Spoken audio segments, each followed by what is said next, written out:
I'm just going to make a couple of announcements. And thank you for being here. We have a nice crowd here in the room for this concurrent session on the Mobile Toolbox.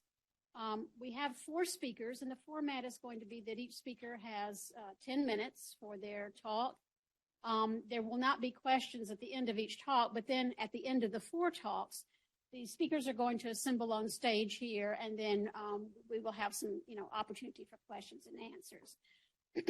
For those of you who are here in the room, there's a microphone, as you can see, sort of here on the stage level, right at the bottom of the steps. And if you would, please come to the microphone to ask your question. The reason is because we do have people who are attending virtually, as well as the fact that this is being video cast by NIH and will be archived for people to be able to access it in the future. And so it's important that we are able to hear the questions and therefore the answers. So if you wouldn't mind doing that, we would really appreciate it. All right. So you're getting me again today. It's supposed to be Melissa Trevino, but she was unable to be here, so I will be the moderator for the session. And just to go ahead and get started, our first speaker is Lihua Yao. Yeah, excuse me, I'm so sorry. How in the world could I mess up your name after asking you? Lihua Yao from Northwestern University, and she will be presenting on Mobile Toolbox cognitive tests, validity, and reliability in 3 samples. If you'd like to come on up.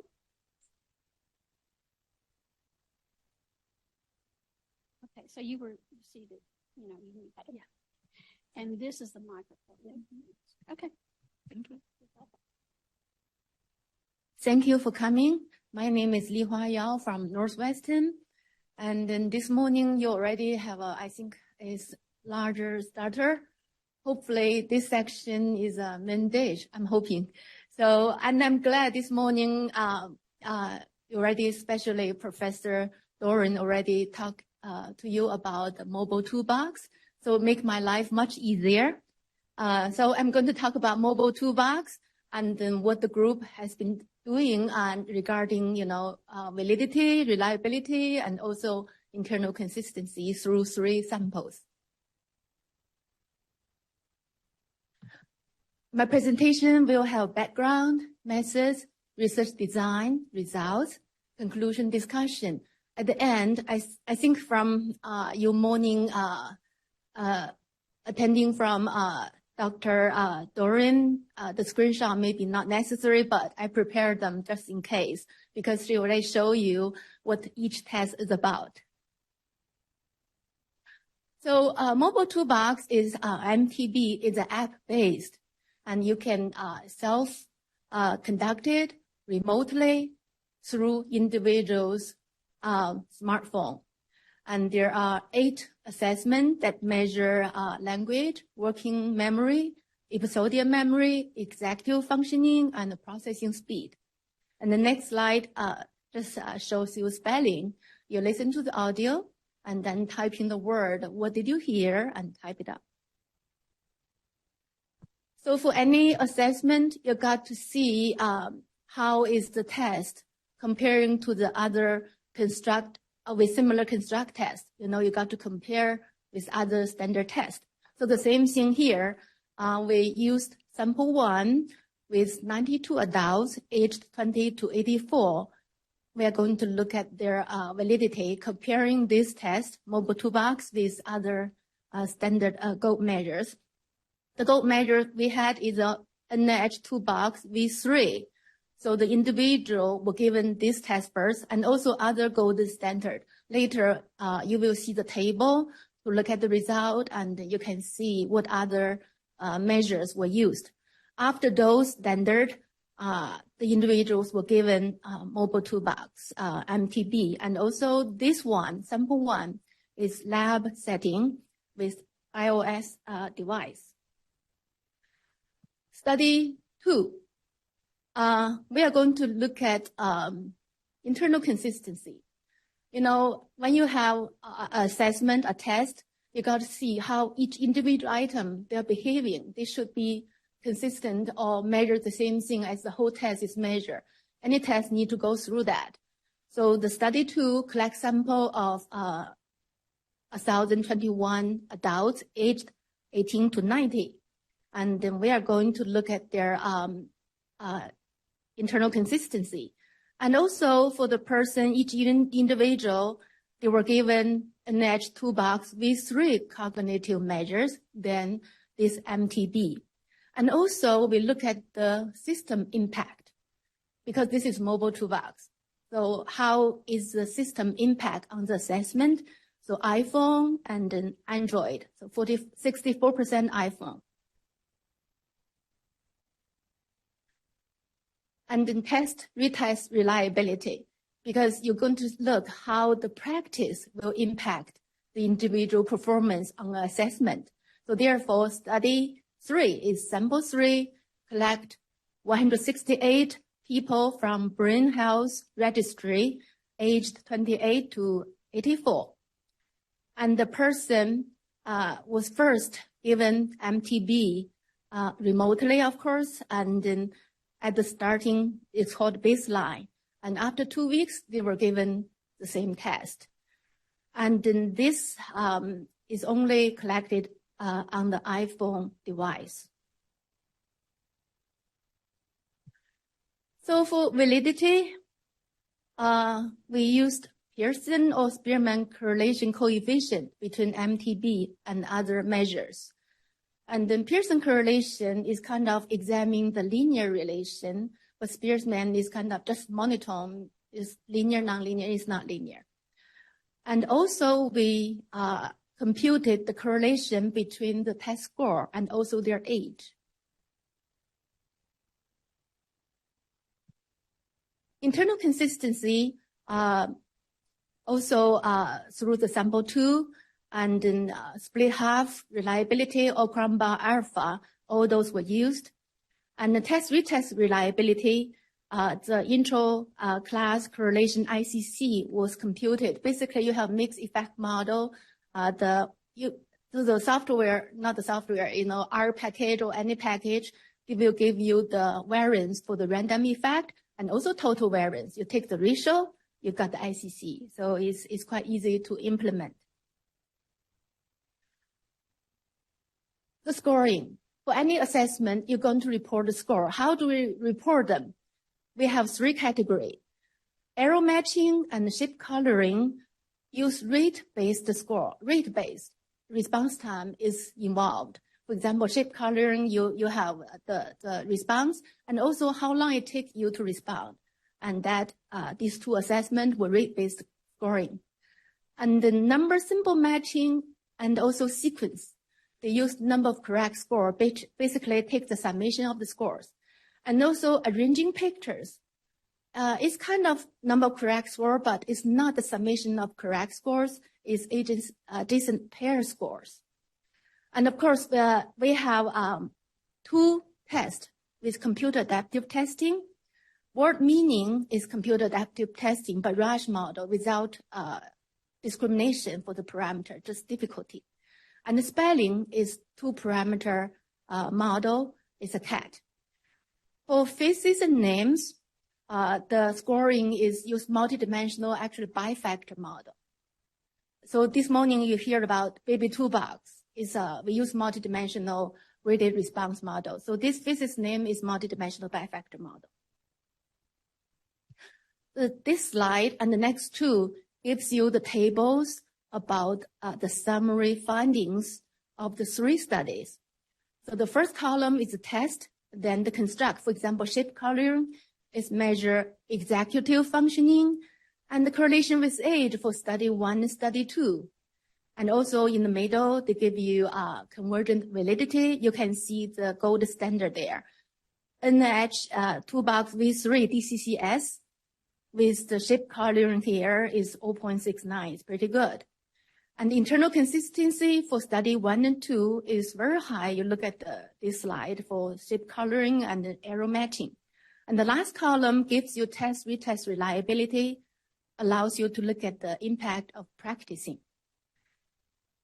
there are a lot of to look, but just you have idea what's in there. If you have questions, you can ask, and later I'll summarize the findings. So don't worry if you don't get each number.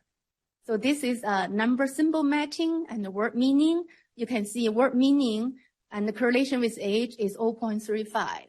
The others are negative, right? Spelling, negative, and then the test reliability. So this is, okay, I'm going the wrong direction. Sorry. Okay. How come is changing the wrong direction? Oh, this one. It's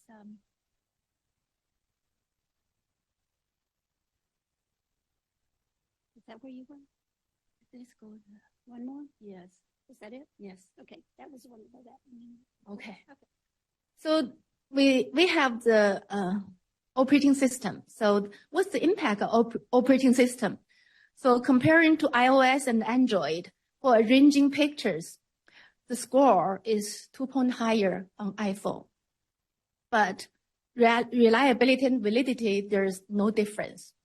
For error matching, shape coloring, iPhone has slightly higher score, mean score, but not that dramatic.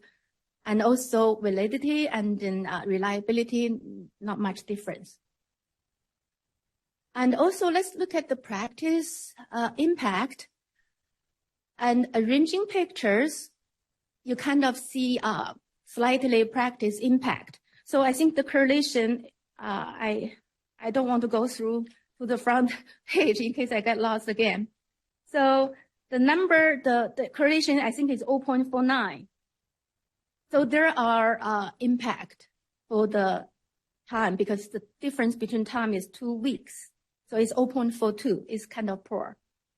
And the number of symbol matching, the correlation is 0.83 with age, but slightly positive direction. And the error matching, also kind of different with flanker.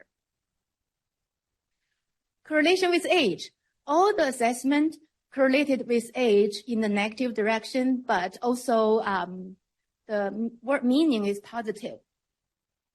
So the conclusion through the study, we look at validity and consistency, test reliability.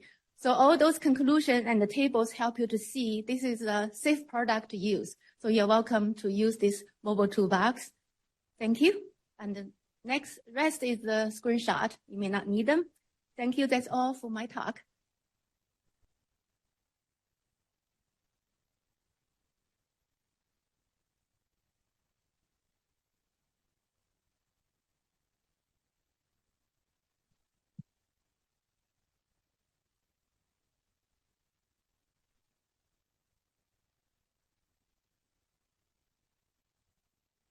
I'm just going to go ahead and put it up here first.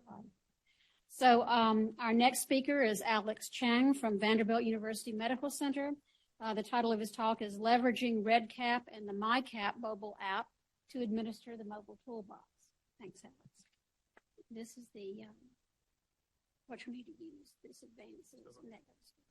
Okay. And this is the. Great. Thanks for that introduction. So I think many of you are familiar with MyCap and REDCap and MTB. So a lot of this introduction will be redundant for some of you, but nonetheless, I think we're going to go talk a little bit about REDCap and MyCap in general, and then specifically how we're using it with Mobile Toolbox.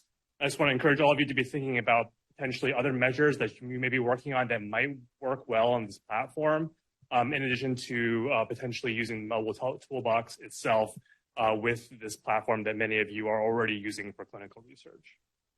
My mentor and the inventor of REDCap, Paul Harris, usually refers to REDCap as being the Swiss Army knife of clinical research data collection, meaning there's many different ways to get your data into REDCap and also to get it out in a way that's compliant with a lot of the requirements that we have for clinical research across the enterprise. And so many of you are familiar with the researcher workflows for getting data into REDCap, whether that's creating a form through the point and click interface, entering data through an upload if you have a large amount of data that needs to go into REDCap, There's an application programming interface for if you have external applications that you interact with the data in REDCap, or if you just use it for a dashboard that's on a website or some other form that you need to be able to populate on the externally to the REDCap system. There's also the REDCap mobile app, which allows for mobile app data collection from the researcher side. And then also a module that I've worked pretty extensively on, which is the EHR integration module within REDCap that allows you to be able to extract data through the electronic health record from the EHR into REDCap. There are also participant-facing modules that allow you to be able to collect data as well. So I'm pretty sure everyone in this room has filled out a REDCap survey. And so those are links that can be either put publicly or emailed to participants. Also SMS as text messaging as a way to be able to contact and also to direct patients and participants towards REDCap and data entry instruments.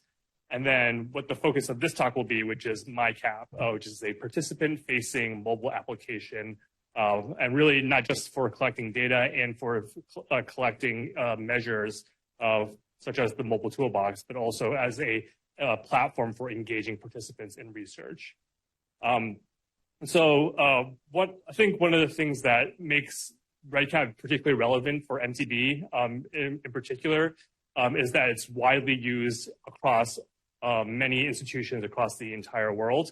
And so if you, as you may know, REDCap is available at no cost to any academic, nonprofit, or government organizations.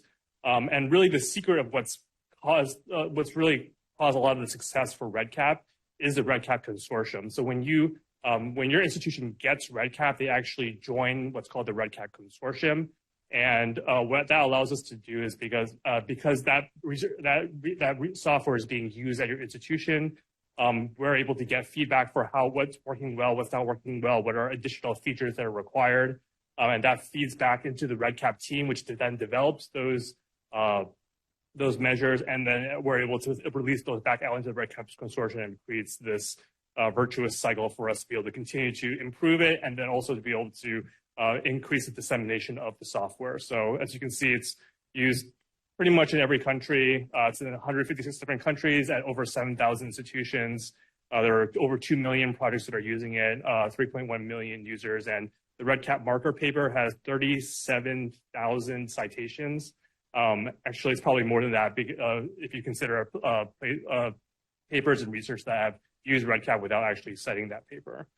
Another reason why we believe that it's the REDCap ecosystem in general, so not just the software itself, but the community and the ecosystem of the platform is relevant for MTB, is because of the different modes that we have for disseminating standards and measures within the REDCap ecosystem. So we have what's called the REDCap shared instrument library, where you can post validated instruments onto a place where people can download it directly into their REDCap projects.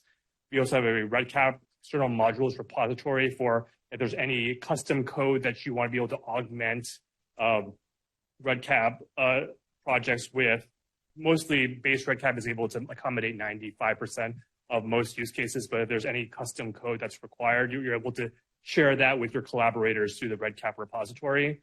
And then also a lot of these different NIH groups are also, NIH-funded groups are posting REDCap data dictionaries and instruments on their platforms as well. You all are familiar with the PROMIS, the NIH CDE repository, which through an API allows you to be able to import data elements directly from the CDE repository into REDCap. CBio portal, which allows you to be able to import some ontologies directly into REDCap. The Phoenix toolkit and REDX up as well. All systems that, if you're not familiar with, are designed to be able to increase standards adoption across research in the US and are available for any researchers who want to use them. So I'll go into MyCap specifically now. So as I mentioned before, it's a tool for researchers, and it's a customizable mobile application freely available. So if you have REDCap at your institution, you have the ability to be able to integrate with the mobile application on any participant's phone. And it captures data, and it's able to import all of that data directly into a REDCap project. And it's a tool for participants. It's a centralized, steady home for information. And then it also facilitates continuous engagement with and participant retention. And so here are some of the main features of MyCap. There's the very familiar task of being able to create forms and be able to have them respond to questionnaires. It's a very easy interface for the people to be able to see the tasks they have to do on a specific day, as in addition to additional tasks that they may have to complete over the course of the study. There's the ability to be able to have multiple participants on a single device application. So you can imagine if there's multiple family members using a single device, particularly for lower research individuals, that they can all use they can each use the application and have their privacy be protected from within the application. There's notifications. So instead of the typical REDCap workflow, which you may have used, which emails out surveys whenever something is due, you can actually have it send a notification directly to their phone. So this is, again, sort of trying to meet participants where they are, especially for a lot of these different studies where people may not have regular access to the internet, but many people do have access to a mobile application or a mobile device.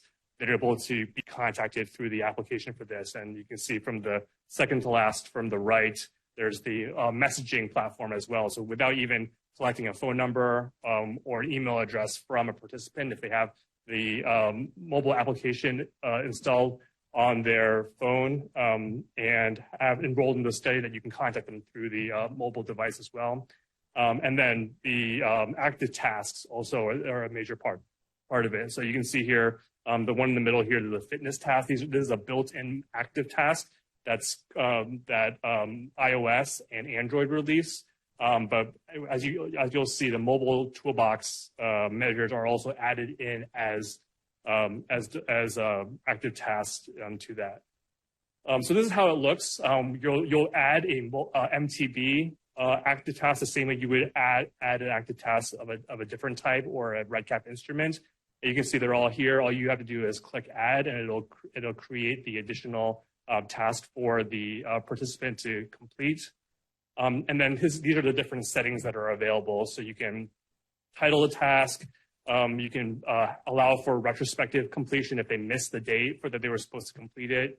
You can base the dates on which you send a future task based on the install date of the application or a baseline date that you specify. You can complete it one time. It can be infinitely repeating, or you can repeat on a certain frequency. You can choose to delay the start of that by a certain number of days, and then you can specify when over the course of the study that you want that task to be repeated. So a lot of customizability there. There's still additional features that we're trying to work into that to be able to limit when people can complete tasks, but all of that's there. And then additional customizations in terms of the study logos, study contact information, just color schemes, different ways that you customize it to fit your study and your branding for your institution. This is how one of the Mobile Toolbox apps looks on MyCap. I won't go into it because you've seen these several times already by now.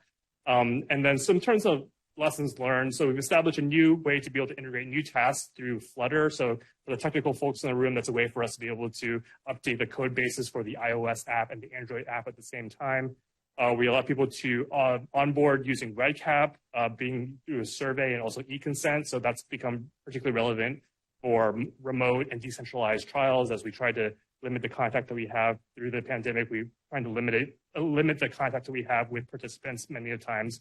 And then automating the in-task reminders, simplifying the monitoring, the reporting, and then also making data available immediately to the study team. So you're able to use all of the technologies that are built into REDCap already to be able to get data out of that system as needed. And so coming soon is that we're going to be releasing the MTTP task to the REDCap consortium. That's actually scheduled to happen in May. Everything goes well with testing with the pilot sites currently.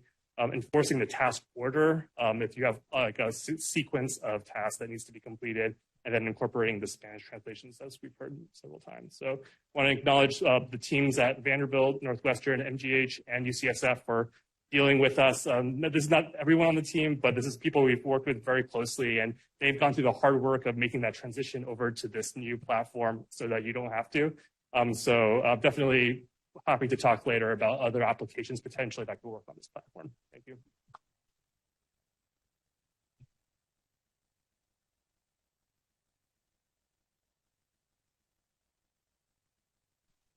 Thanks. So two terrific talks already. Our next speaker is Dr. Dorene Rentz from Harvard Medical School. And the title of her talk is The Mobile Toolbox for Remote Cognitive Assessment in Preclinical Alzheimer's Disease. Dorene?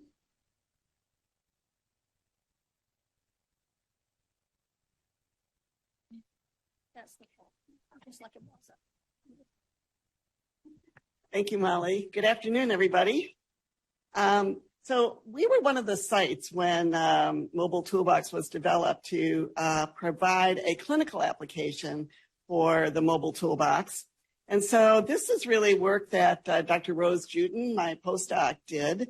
I get to piggyback on her fabulous work and mentor her.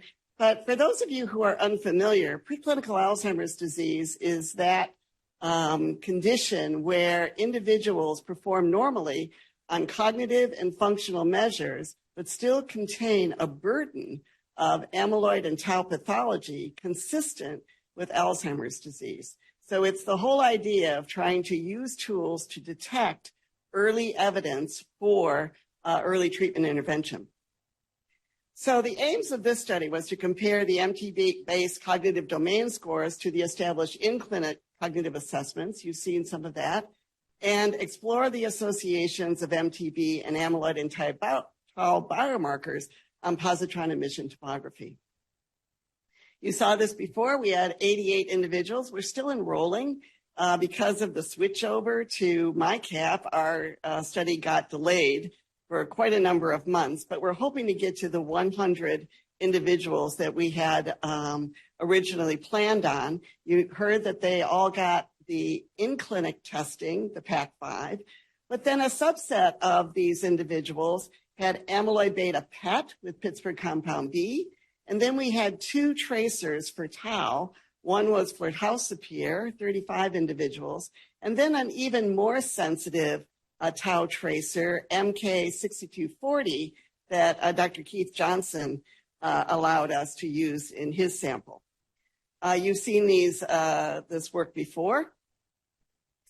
And so what we initially did was a confirmatory factor analysis for something that was done actually in the original NIH Toolbox to see if we could uncover the main factors associated with these 8 tests. And what we found was something similar to what the NIH Toolbox found, is that there were 2 factors, one related to fluid cognition and another one to crystallized cognition. We did linear regression analyses, again, controlling for age, sex, and years of education to look at its impact on standardized in-clinic cognitive assessments, and then linear regression to look at the MTB fluid composite with amyloid and tau uptake on PET. All of these were controlled for age, sex, years of education, and tau PET tracer. So in our confirmatory factor analysis, like I said, we also found a 2-factor model of fluid and crystallized components.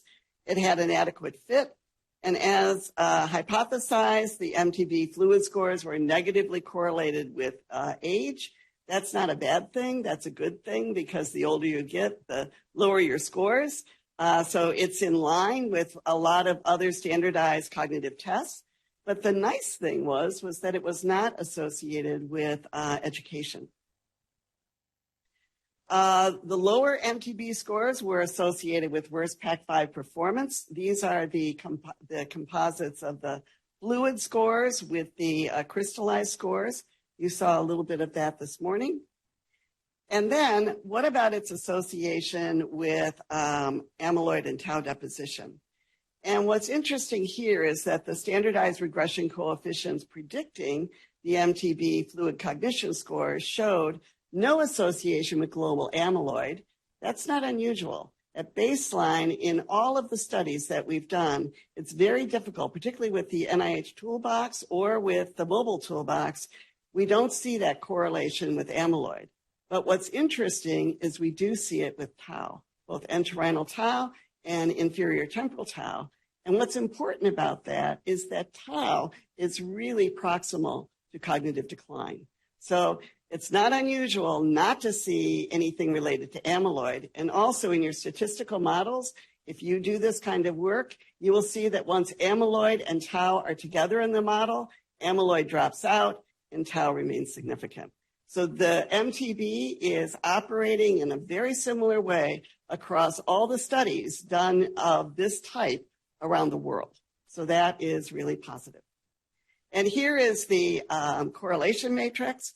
What you see is that, again, those individuals, this is a graph that's really separated out with those who had amyloid positivity on PET and amyloid negative. And what you can see here is exactly what I said. It was the people who have both amyloid and tau on PET that show the steepest decline. So again, it's the combination of amyloid and tau biomarkers that are going to be critical. So what do we learn? I think we show that the remote MTB measures both fluid and crystallized cognitive functions are associated with standardized in-clinic cognitive assessments in these cognitively unimpaired older adults. This is critical because what we want to do is to detect people who are at risk for cognitive decline, particularly the older individuals. That's why I'm so excited about MyCog in the primary care setting, because we need to detect these individuals early. And MTB is showing promise for being able to do that. Further, these first associations with AD biomarkers suggest that these MTB fluid measures can detect cognitive differences related to early AD tau pathology. We were talking to Zaven Kachaturian earlier. I'm really interested to see if these fluid measures may also be associated with vascular changes and maybe early vascular changes for early intervention. And finally, these findings suggest that leveraging the nuanced cognitive information captured by these various measures included in the MTB may add to the detection of subtle cognitive deficits in preclinical AD. So what we did not explore yet are things maybe as reaction time or processing speed and how putting together, you saw various composites that are also associated. You may not have to do everything on the Mobile Toolbox, but you can be selective in your research studies about which measures you think will be associated with neural networks in your disease population. So thank you very much. Oh, wait, future directions. Sorry, I got 2 minutes. Longitudinal data collection is ongoing to determine the optimal MTB-based composite for detecting AD-related change over time. We're going to be seeing people at 6 months and 1 year out to see if we can do that.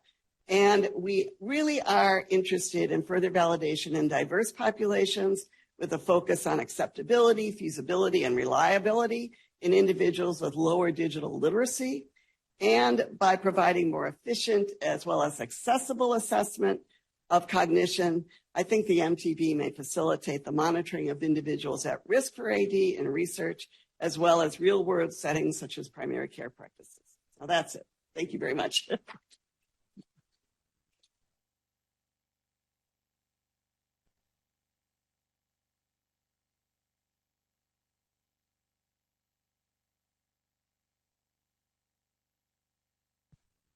Very promising data, Dorene. It's exciting to hear. Sorry, I missed it at the Alzheimer's Association International Conference. So glad to hear it here. The final speaker for this session is Rachel Nosheny from the University of California, San Francisco.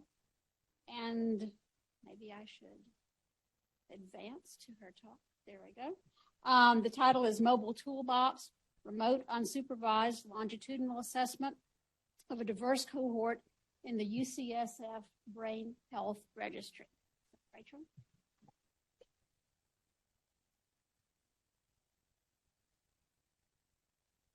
So the big button is to, and that one, the lower one.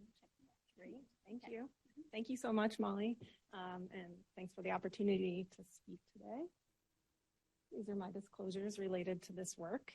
And the great thing about giving this talk in the afternoon after all the great talks this morning, as well as all the great talks in this session, is I probably can just dive right in and give very little of this background, but just to hit a few highlights, there are many high impact applications of the development and validation of efficient, scalable, accessible assessments for cognition and other measures, including for recruitment and screening for clinical trials, for observational studies to facilitate longitudinal monitoring assessment, and for screening assessment in all sorts of settings, which Dr. Rentz just mentioned as well. You can't hear me.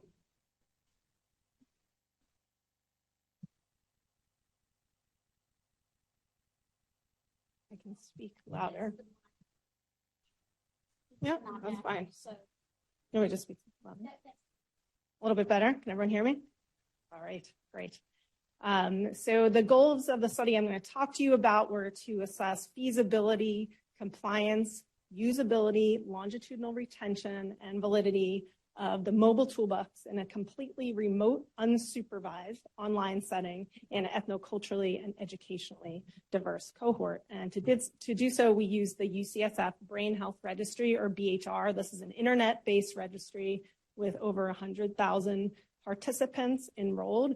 Very few of the participants in the Brain Health Registry have any sort of in-clinic footprint. So most things are done completely remotely. It includes digital unsupervised cognitive tests across different domains, and longitudinal cognitive and health data is collected using self-report questionnaires. There's evidence for validity of the tests, and a number of recent initiatives are aimed at improving diversity, specifically increasing representation of Black and Latino individuals.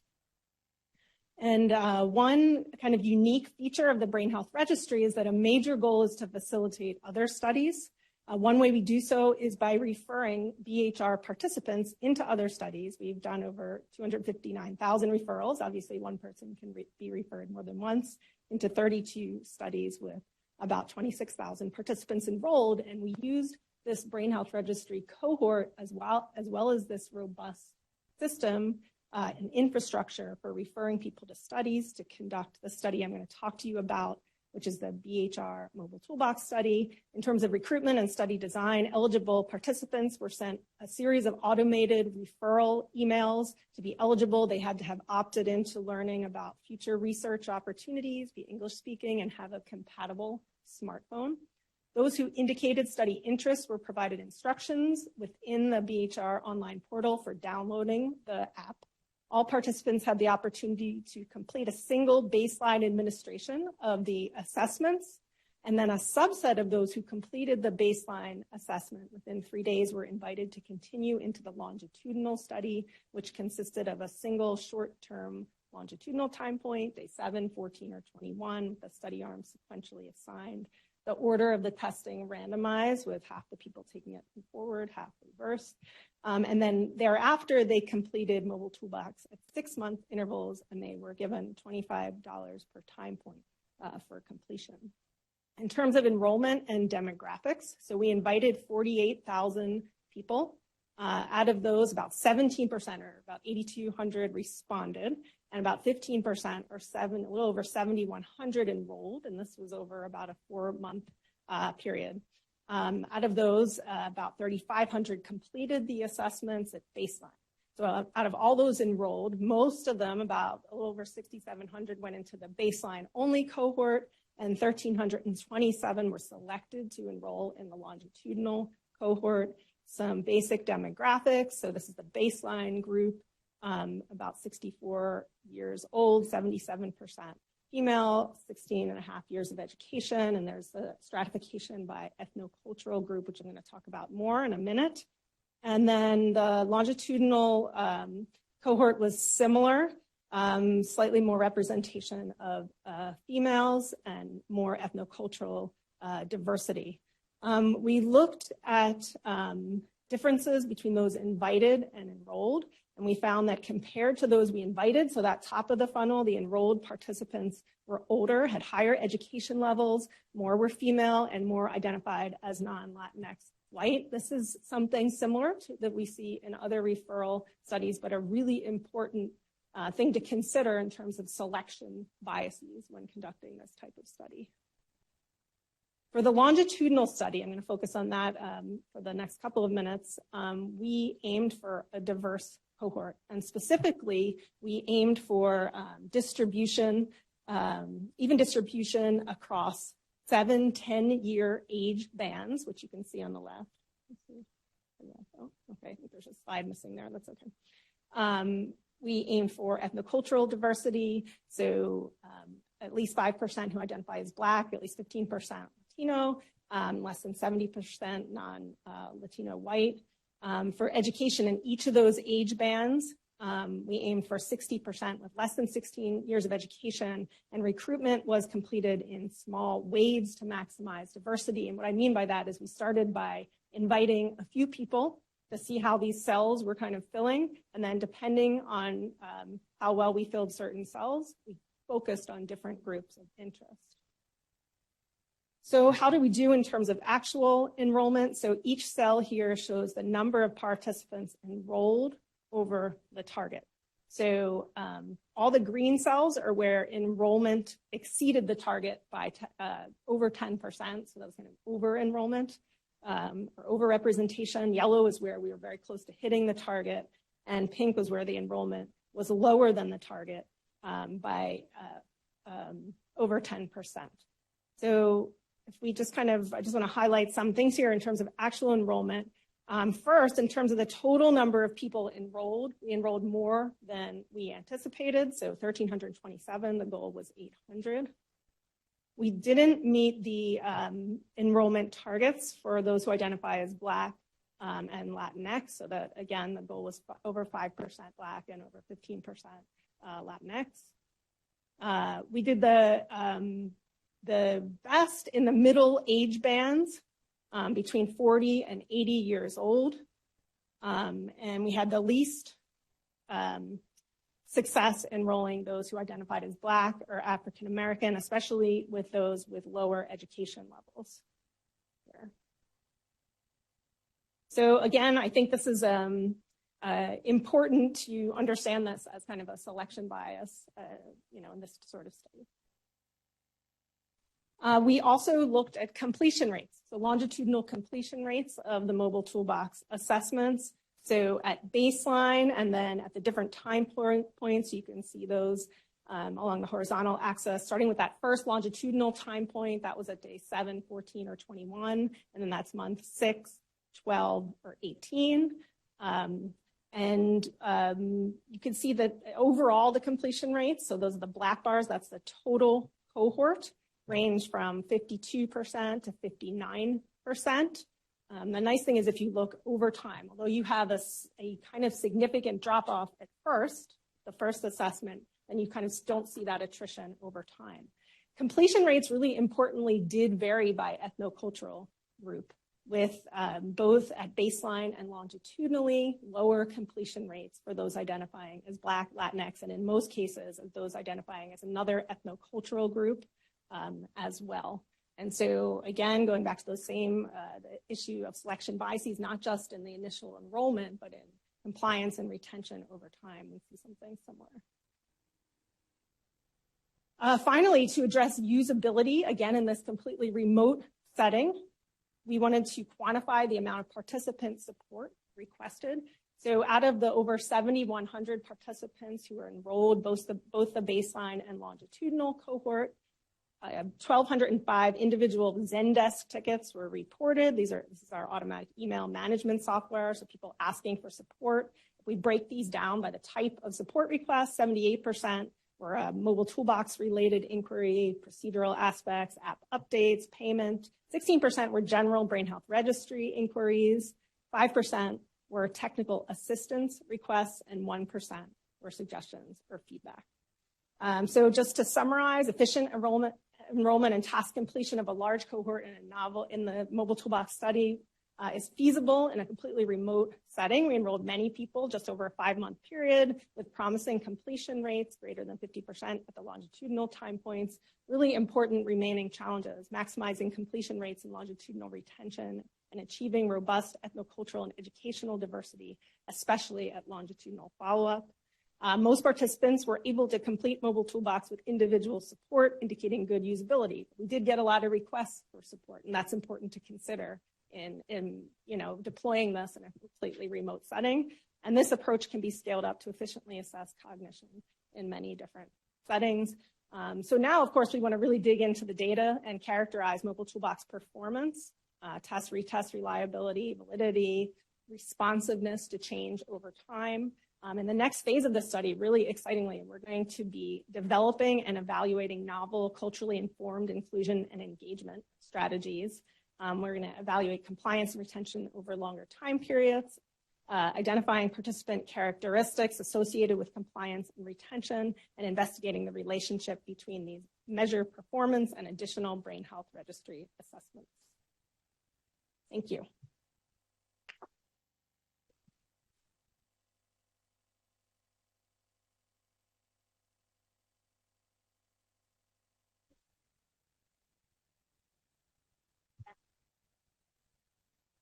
Table.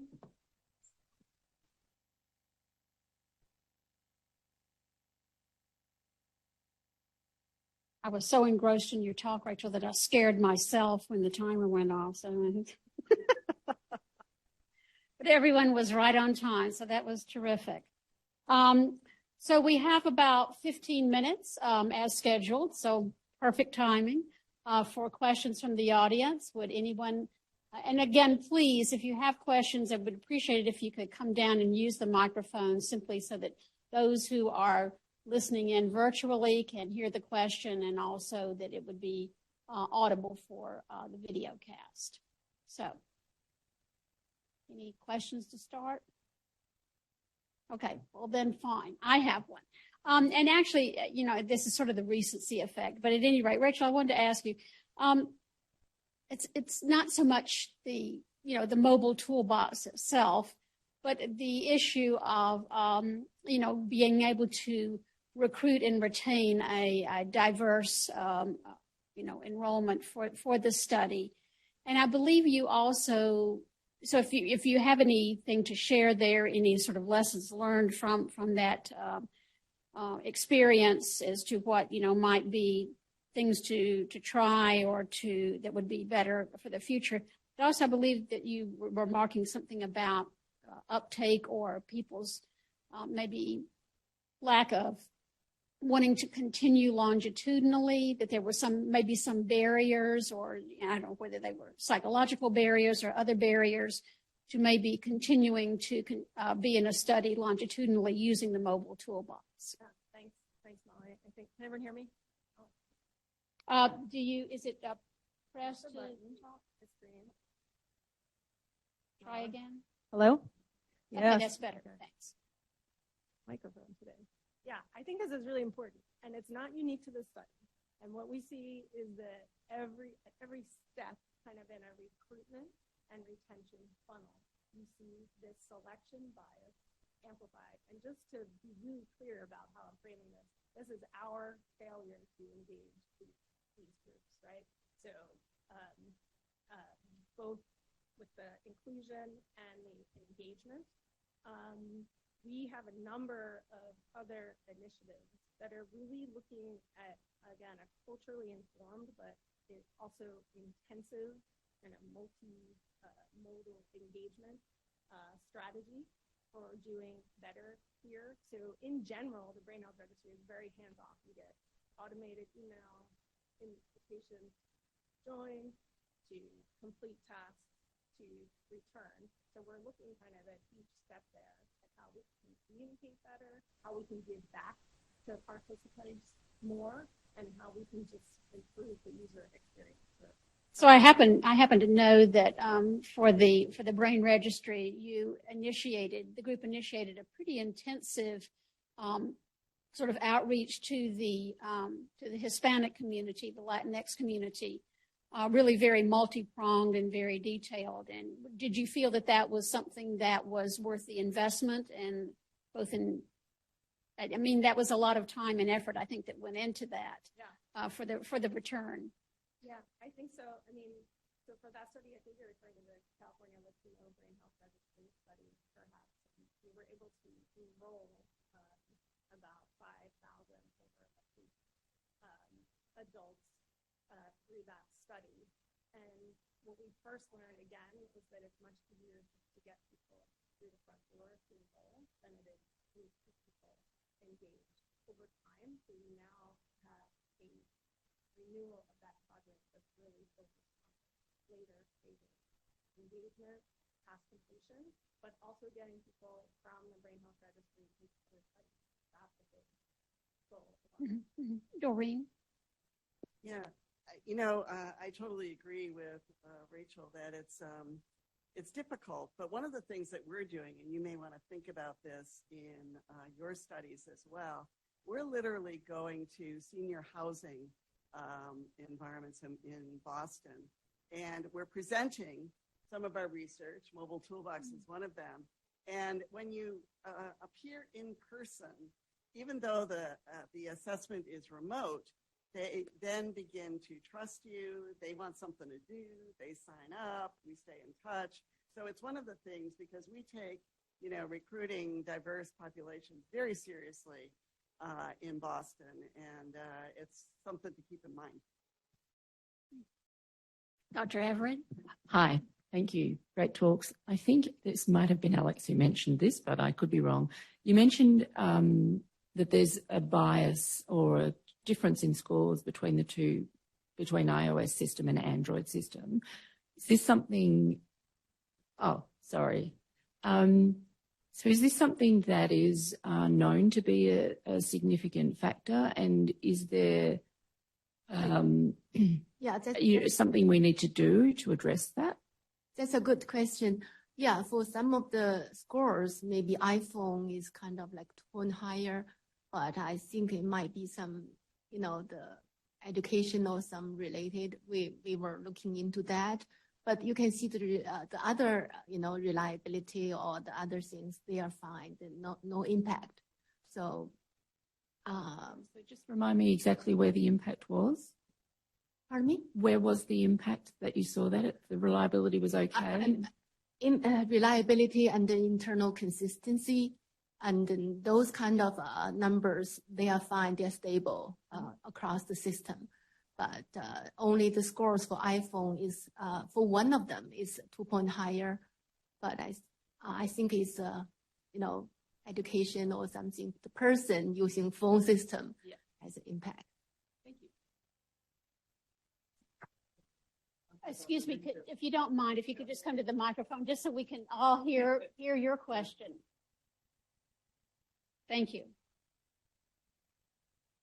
My question is basically for Dr. Rentz, and I want to see whether you have opportunity to compare current clinical use diagnostic tools like MMSE, ADAS, and the other biomarkers like tau 217. Do you have any information about that? Dorene, What a great question. It is. And would you mind repeating it, because someone was exiting just as you were saying your question. So if you'd repeat the question, or at least partially. Thanks. In part, I think you're asking how good is it clinically for differential diagnosis, and have we looked at blood-based biomarkers like PT217? Yeah, that's also compared to currently clinical use tools. We use the MMSE and ADACOG as how mobile tools compared to that. Do you have any data, like you saw some data correlation to have that? Yeah, what a great question. Actually, right now, it's not being used clinically. It's a research paradigm. I'm hoping that it will move that way in the future. There is work that Louisa Thompson has been doing in the primary care setting, not with Mobile Toolbox, but with other digital tools, and comparing it to the MoCA, which is also used clinically. That has not really been done with Mobile Toolbox yet. Hopefully we will get there. And I don't have access to blood-based biomarkers yet. We're still working on it, so I can't say anything about PT217. But eventually, what I'm hoping in the next couple of years, that we can compare, particularly for people who are at risk, if they have blood-based biomarkers, and looking at Mobile Toolbox measures, what's the sensitivity of that to to blood-based biomarkers. We know now from the research that these blood-based biomarkers have a fairly good correlation, particularly PT217, to amyloid and PET, to amyloid and tau PET. So we're at the precipice of knowing the answer to your question, but not right there yet. Thank you. Funding from NIH. Thank you. And also I have a very quick thank you. I have a very quick follow-up question to all the panels. Have you ever noticed there are so many NIH-funded projects for the AI-based diagnostic tool? Is there anyone you find out is have a valuable, you can, in the future want to include it in this toolbox? Actually, we did for MyCog, like Dr. Wolf was talking about MyCog this morning. We did apply machine learning and AI to predict dementia. I did the research. Also. Yeah, and there's a new study that was just, it's coming out. It was accepted for publication by Lily Yu and Hiroko Dodge, where they use machine learning in the Amara study across all of the instruments, both emotional, cognition, motor, sensory, using the AI algorithm to predict amyloid deposition in Amara, and they found 10 salient tests that were related, and not only just the memory tests and cognition, but even olfaction and gait. So I think it's going to be the combination of various tests in both Mobile Toolbox or the NIH Toolbox that will give you the greater sensitivity and hopefully be used clinically as well. Thank you. Thank you to all. Thank you. Other questions from the audience? So I'm just going to go ahead and oh yes, please come down.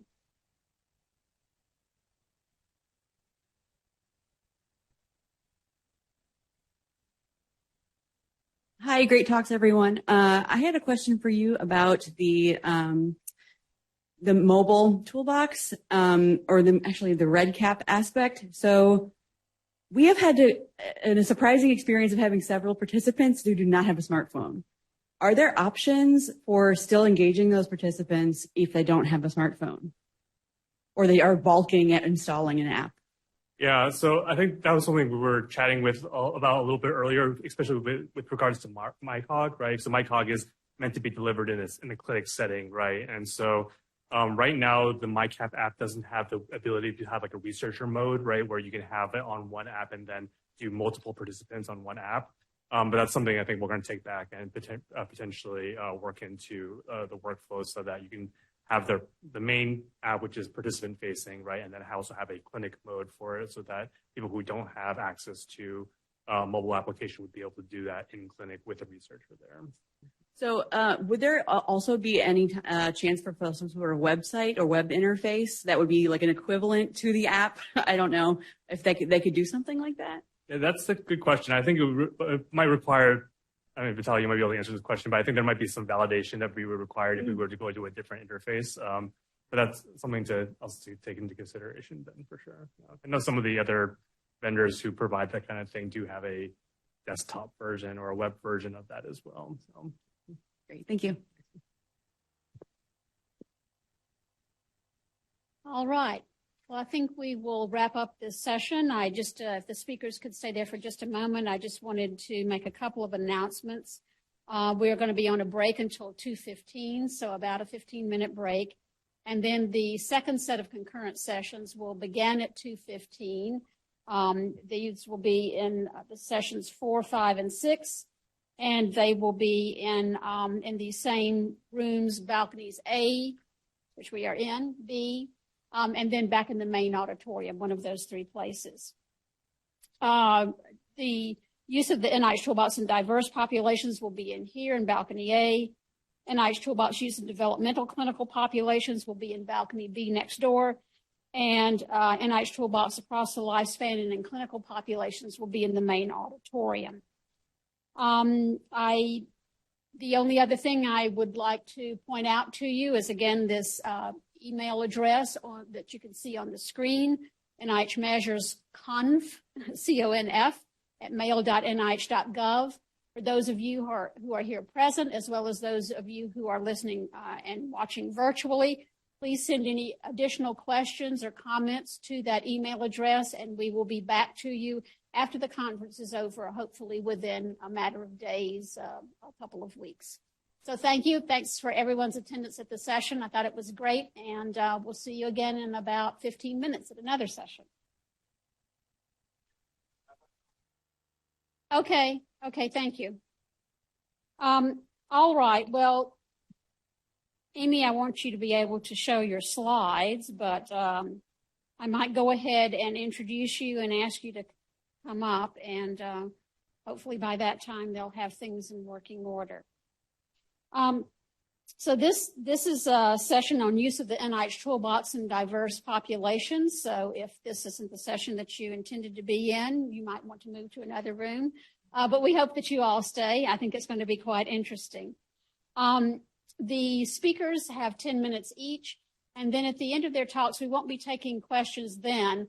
But after the end of all 4 talks, the speakers will assemble up here at the table on the stage and take some questions and answers. Having problem advancing the slides. I didn't try the mouse. This had been working. Okay. All right. Well, we'll work with the mouse then. Okay. Thank you. All right. So we'll move ahead. The first speaker of this session is Amy Thomas from Washington State University. The title of her talk is Working with Field Centers to Implement the NIH Toolbox in American Indian Communities, the Strong Heart Study. So please come on up, Amy. So you will be using the mouse. Okay. Thank you so much for setting that up. All right. Hello and welcome. My name, again, is Amy B. Thomas. I'm co-presenting this presentation with my colleague, Kira Oziel, who is right there. Our talk is titled this, and we just want to say that this presentation is based off of data from this RF1 grant with the MPI team here, as well as pictured here. So our study is very large. It's across multiple states and multiple sites. We also have our site PIs, Dr. Ali in the Oklahoma site, Ms. West at Arizona, Ms. O'Leary in the Dakotas, as well as our great site staff in the Dakotas, Arizona, and Oklahoma. The Strong Heart Study is the largest population-based cohort study of American Indian adults. It's a long-running prospective study, which was started in 1989. It's ongoing to this day.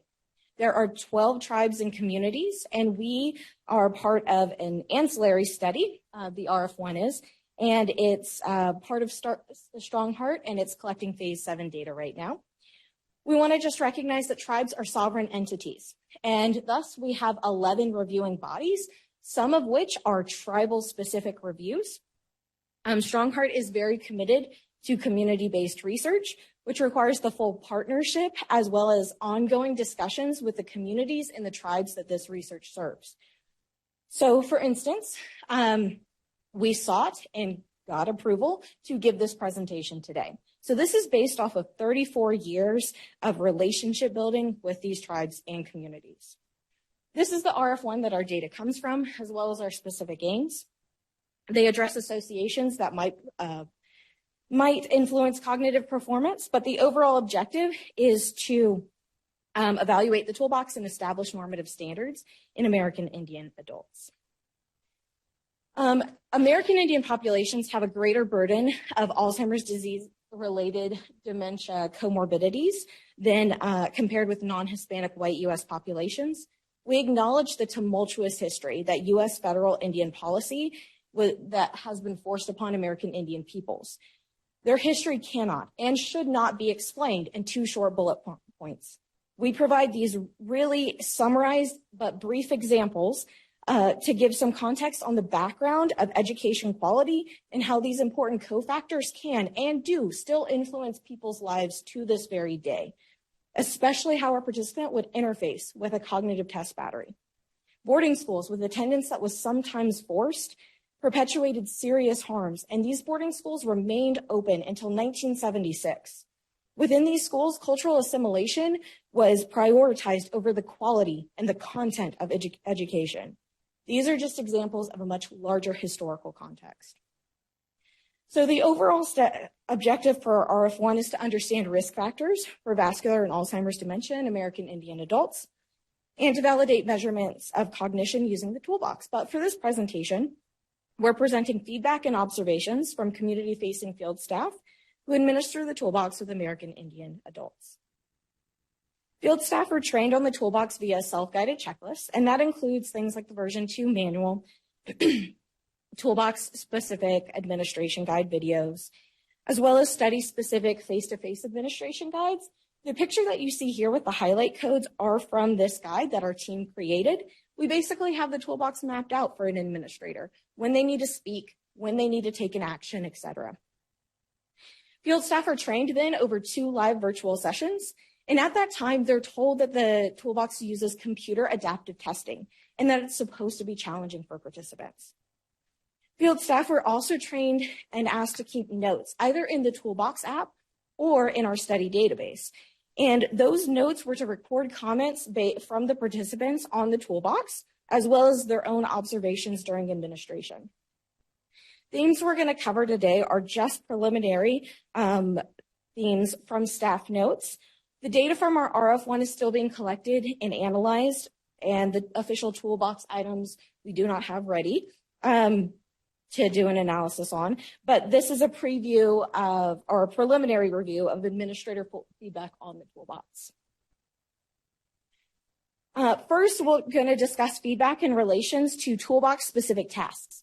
Participants noted issue with both the picture vocab and oral reading tests and the level of challenge these tasks presented, noting that many participants felt the words presented to them were unfamiliar or they had absolutely no context to determine the meaning of the word. Many comments about the picture vocab and the oral reading tests resonated with our research team, but we'd like to highlight one in particular. Reported it made her feel unintelligent, and she knows she isn't. Participant was able to verbalize that she sees bias in the words presented and how that would impact her relatives and her elders. She gave the example of being her grandpa's health advocate, and he may need this screener. But if these words were presented to him, he couldn't show the provider what he knows, and the provider wouldn't be able to get an accurate result for diagnosis. For the picture sequence memory task, staff noted that participants expressed concerns with how the practice did not prepare them for the challenge the actual task required of them, noting that the practice shows 4 pictures to put into sequence, but the task requires many more to memorize. A really big theme was American Indian culture, providing content for participants' familiarity or unfamiliarity with the toolbox items and tasks. For example, participant explained, we don't often see or use kites, row a boat, etc., or even have access to parks, depending on if we grew up in the town or the country. Another comment, in the size order task, participant asked which group the duck goes in, food or animals. She asked the same of rabbit.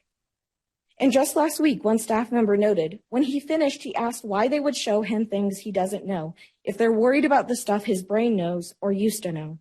I told him that's the exact feedback I need to give the researchers, and he said, yeah, let me know if they know what a gelding or a heifer is. Common feedback also included staff noting that it was not culturally appropriate for them to continue to prompt an elder to try again at a task, especially given their observations of how distressed and how worried the toolbox made them.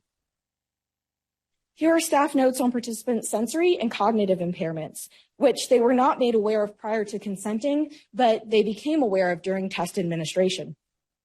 Staff noted that participants with sensory or cognitive disabilities either found participation very, very challenging or not at all possible. One comment that resonated with our researchers, she questioned why there are no accommodations in research. She stated how the entire process was not set up properly for her. She needs a variety of coloring, larger fonts on all instructions, line guides, LED lights to help with color differentiation, magnifiers, instead of high-tech options that just read aloud. In summary, because the toolbox has yet to be robustly studied in American Indian populations, feedback from community-facing field staff who administer the test is crucial. Data collection from sites is still ongoing, and that includes this really pivotal feedback. Exploratory themes captured from the staff notes include concerns with the specific tasks in the toolbox, especially challenges with the toolbox-specific tests related to participants' educational backgrounds, difficulties when participating due to various disabilities, and cultural concerns, especially when asking an elder to continue with testing while frustrated. In conclusion, our field site staff convey participants' requests for considerations of adaptations for the use of the toolbox in American Indian adults and communities. Suggestions provided to us include, if higher level words need to be used, they should be drawn from official documents that are used commonly in our interaction with the federal government. Examples she provided: fiduciary, federal, reorganization. Note from staff: examples are from routine interactions in our communities with the tribe and social services that have to do with land, benefits, and healthcare. Participant also provided these examples of common activities everyone does for the picture sequence memory task. These include cleaning the house, doing ranch chores, changing a tire, going to a powwow, or hunting. Their feedback also calls to attention the need for development of standardized accommodation methods to collect cognitive data for individuals who have disabilities, as many older adults present with these sensory disabilities. We want to acknowledge, validate, and thank the field staff for highlighting these concerns and for their advocacy. Thank you.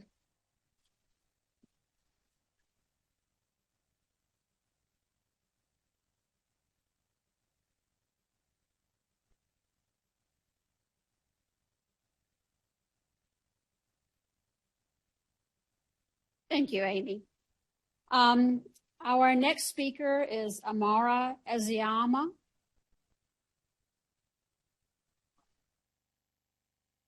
Ezeamama. Amara Ezeamama, Michigan State University. The title of her talk is HIV Differences in Performance on National Institutes of Health Toolbox Cognition Battery Among Children and Adults from Kampala, Uganda. And so you're going to need to use the, and I don't know whose mask this is. And this is advancing? It should advance. No. To the side. Just press to the side. Okay, fantastic.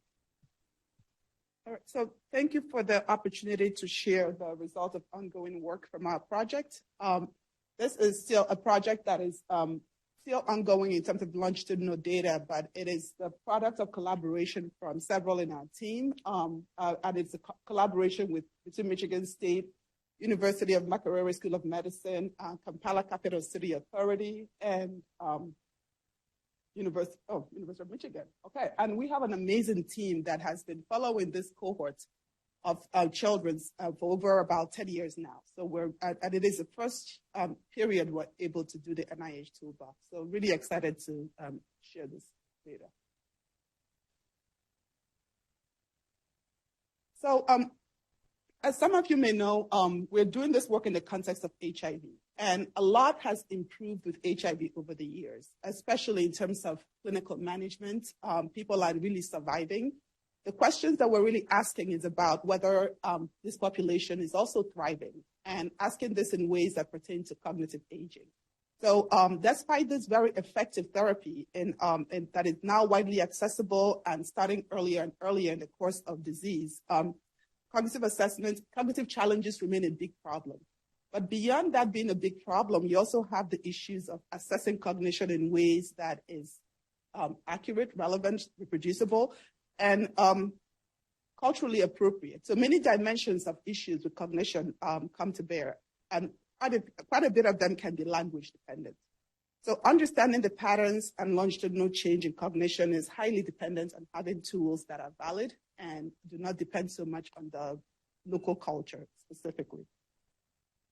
So our goal was to implement a validation study of the NIH Toolbox as a language-independent approach to assessing cognition in adults and children that are enrolled in our study, We are doing this as in a context of a team that is already assessing using a Uganda adapted cognitive battery to test cognition using paper pencil tests and others. So Dr. Giordani is going to present the work on the correlation between the toolbox and the older measures that we're still using in the study. And what I'm going to talk to you about is the relationship or the correspondence of inference that we get when we compare HIV differences in performance on toolbox to what the inference we would make when we do the same comparison using the Uganda adapted cognitive battery that would been implemented. So in terms of our approach, this work is done in the context of a prospective cohort study. And we enrolled in this study based on perinatal HIV status. Our children that we focused on are 6 to 18-year-old children. And then because you often study children in the context of with their caregivers, we also enrolled for each child a caregiver that is speaking to them. Please ignore that 300 that is there because that's an edit I forgot. We ended up with about 750 children in this study. And there are going to be 250 that are perinatally HIV exposed uninfected, 250 that are HIV exposed uninfected, and 250 that are control children, so children HIV unexposed and uninfected. The functional outcomes will measure cognition, which is all I'm going to show you here, but we also measure a range of physical and mental health outcomes, as well as quality of life in this study. And we're assessing these outcomes repeatedly on an annual basis. So this is just to give you a sense of how we recruited this in this study. We ended up with 750 children between 6 to 18 years.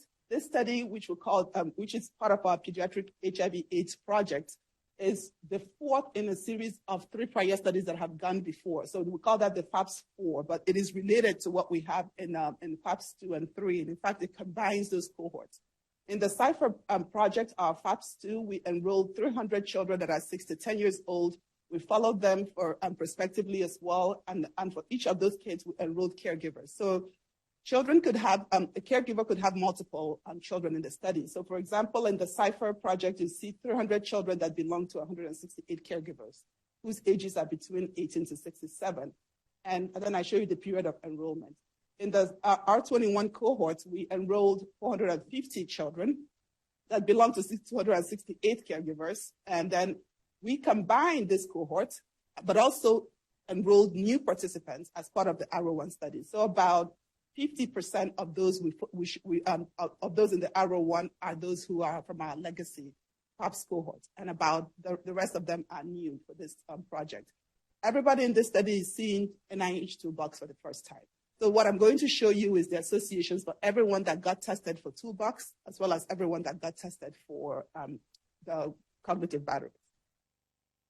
So this is just this summarizes what I was telling you with much cuter pictures from our studies. We basically assembled based on known HIV status, perinatal exposures, and ultimately we were studying children and caregiver pairs. Just to give you one of so these two individuals, believe it or not, are actually identical twins. One of them ended up acquiring HIV, and you can guess which one. But at the time we're interviewing this family, the boys were 60 years old at that point. And it just gives you one way to visually see the difference in living with HIV versus being HIV exposed and uninfected. Once you have that information and you look at them, you actually see that they're identical twins. But these are the, we use the NIH Toolbox cognitive battery version 2. And they were implemented at intake, and every 12 months we'll have 3 repeated cycles of assessment. And they were administered on a tablet computer. And we translated to the local languages and read the instructions out as the participants performed the test on their tablets. So we defined 4 domains of cognition according to what was measured in the toolbox. So we have executive function, and then that is using the dimensional cart sort test, and then the processing speed, and then attention measured using flanker, and then episodic memory that is using the corresponding tools all in the toolbox. And then just to give, I didn't bother to tell you about our Uganda-based cognitive battery because we have a suite of 8 tests that covers a whole range of domains. We map them as closely as possible in terms of similarity of cognitive domains in our comparison. But just to give you a sense of other things that we control for, before I show you our results, we control for education, age, biological sex, and then all HIV status is confirmed in the laboratory confirmed, and then in children, we have the 3 groups because it is perinatal HIV status. So you're either exposed and infected or exposed uninfected compared to the control, which you would see as CHUU consistently going forward. And then in adults, we did not distinguish between mode of acquisition. So you're either an adult living with HIV or you're a control adult living without HIV. And we confirmed that you are HIV negative at entry. So in terms of descriptive analysis, we summarized the test measures according to HIV status as well as developmental stage. That just means that we don't analyze the children and their caregivers together because of the vast differences in them. And then we estimate mean differences and confidence intervals adjusted for confounding covariates, and then look at the correspondence between HIV status and the respective assessment approaches that we did. So this gives you a sense of who we enrolled that had complete data. The affected children were a little bit older than their peers. There was no differences by age. And if you look at the trend of NIH Toolbox scores, you're basically seeing that that we have the lowest scores in the infected children, the intermediate scores in the exposed uninfected, and then the control children have the highest scores on average. And those are just means and standard deviations. With respect to the adults, we have 249 who are living with HIV, 147 without HIV.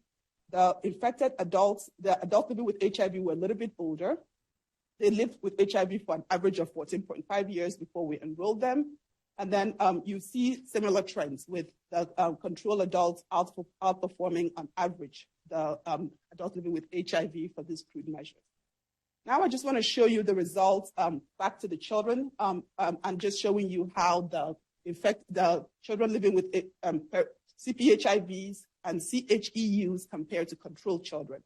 And you can see that in the measures of attention, this is usually the toolbox measure, you see that the greatest deficit for the infected children, the CHEUs at a disadvantage, less so, but consistently that is replicated in all of them with exception of the pattern comparison of processing speed being one where there's on average a deficit for CHEU, but that was not statistically significant. So this gives you a sense of that same association for children using our Uganda-based cognitive batteries for tests that correspond with those measures. We replicate consistently the association for infected children, and we don't see differences when we look at the exposed uninfected compared to control kids. And so just moving forward to show you the results for the adults, we see largely no differences by HIV status for the adults, with one exception that pattern comparison was somewhat lower in the infected population compared to uninfected controls. And this result, so if you look at the left hand, what is my right hand side, you basically see the same results for the Uganda test battery, and you just see that there is no association, and even the deficit we see is not replicated. Okay, so I am out of time. Take-home messages. We consistently replicate an association between HIV and deficits in this performance for the toolbox battery, and it corresponds with what we see in the test tools that we've been using in the past. And then in the adults, we don't see that same message is replicated, although the one that we saw where we saw a difference was not confirmed for our old test. And so our data suggests that other things may be important, especially in the adults, and we don't have time to tell you about all of those now, but we're happy to answer those during question and answer. I want to thank you for listening, but also thank our field team and the kids that really keep us grounded in terms of what we do. Thank you.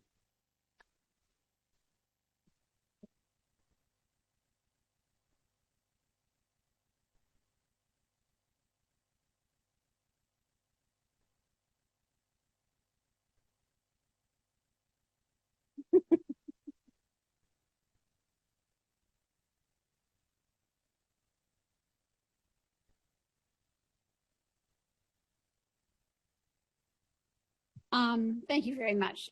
So our next speaker is Dr. Bruno Giordani from the University of Michigan as well. Oh, excuse me. Sorry. Oh, my goodness.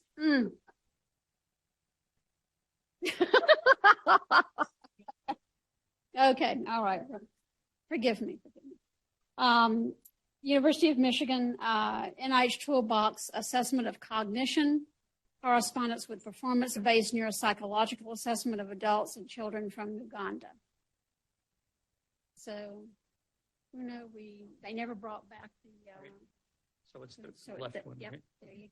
And you're holding up one finger, then five? Like 5 is... 2 minutes left. 2 minutes. 2 Okay. I didn't quite... I saw that one. It's 0. And then they come and pull me from the stage.